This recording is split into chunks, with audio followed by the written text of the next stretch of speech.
Hi, this is Richard Woodfork from therealestatedealer.com. We've received a lot of feedback from new investors who are interested in knowing what questions to ask to pre-screen sellers. Many people who have contacted us were interested in finding what are the money-making questions to ask. A lot of courses and a lot of gurus would teach you about asking questions such as how many bedrooms or how many bathrooms a particular property has, but that's not going to make you money. In this video, we're going to show you, give you some of the questions that you need to ask sellers to pre-screen them and to make a decision on whether or not you have a money-making deal. Also, towards the end of this video, we're going to give you some information on how you can get the very form, the property profile form that we use in our business for free. Okay. Before I go any further, feel free to make a comment in the comment section of whatever video sharing website you're watching this video on. Also, feel free to subscribe to our mailing list to be notified of upcoming videos. Like I said, we've received a lot of feedback from people interested in getting some information on real estate investing. This is the perfect time to buy real estate. From what I've heard, times haven't been this great since the Great Depression. So again, feel free to make a comment in the comment section on this video, sharing website, and also sign up for our mailing list. Okay, back to the video. Now, whenever we talk to sellers, whether they come through our website or come to give us a call through our toll-free line, we ask them the same questions. And the reason why we ask them the same questions so we don't forget what questions to ask. Okay, and there's a particular form that we use, and this form is called the property profile form. I hope you can't really see the person's name on here and contact information, because this is an actual form that was used for a particular seller. Okay, now this property profile form is very simple. It's a one-page form that you can use, and again, towards the end of the video, I'll show you how to download this. But basically, it asks for basic information such as the contact information of the seller, the name, the mailing address, a couple of phone numbers, and a fax number and email address. Okay, basic contact information. You want to have multiple ways to contact your prospects so that you'll have multiple ways to give them an offer, or multiple ways to follow up with them. Okay, a lot of people have phone numbers, home phone numbers, cell phone numbers, work phone numbers, so on and so forth. So make sure you get as many phone numbers and as many contact information as possible. Also, make sure you get their email address. Email is very inexpensive. You can send a lot of information via email.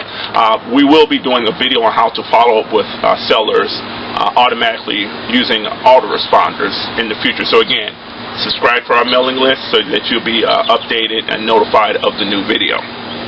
Okay. The first question that we ask the seller after we get the contact information is, how did they hear about us? In our business, we send out flyers, postcards, letters. We have billboards. We use bandit signs. We use vehicle signs. We have multiple ways to generate leads from motivated sellers. So asking a question of how did they hear about us is an excellent way to find out what method of advertising works best and which one gets the best conversion rate. Okay. The next question is, where's the property located? Self-explanatory. Don't assume that because you have the seller's mailing address that they live in the property that that you're trying to sell. A lot of people over the last few years have bought investment property, and they're in a situation where they want to either get rid of it because of adjustable rate mortgages or problem tenants or whatever the case may be, or they need to, you're tired of being landlords and they're trying to generate some cash. But whatever the case may be, make sure that you get the property address, and don't assume that the property address is the same as the mailing address. Next question, how much is the property? How much do they want for the property? Self-explanatory. This is you getting the asking price for the property. Oftentimes, the seller would try to be sort of coy and not give you an actual price. They'll say, "Well, make an offer." Well, you tell them if they don't want to give you an actual price, make an offer of $1, okay, and tell them that you're interested in purchasing a property for $1. that's going to raise their eyebrows. That's going to get their attention. And then once you tell them, that you're offering them $1, then they're going to say, well, I don't want $1. They'll counter offer with an actual asking price. Works all the time. Next question: what condition is the property in? Now, whether you're buying property for to put a tenant in, or if you're rehabbing and flipping, or flipping wholesale, whatever the case may be, you want to get a general idea of what the condition of the property is: good, bad, whatever.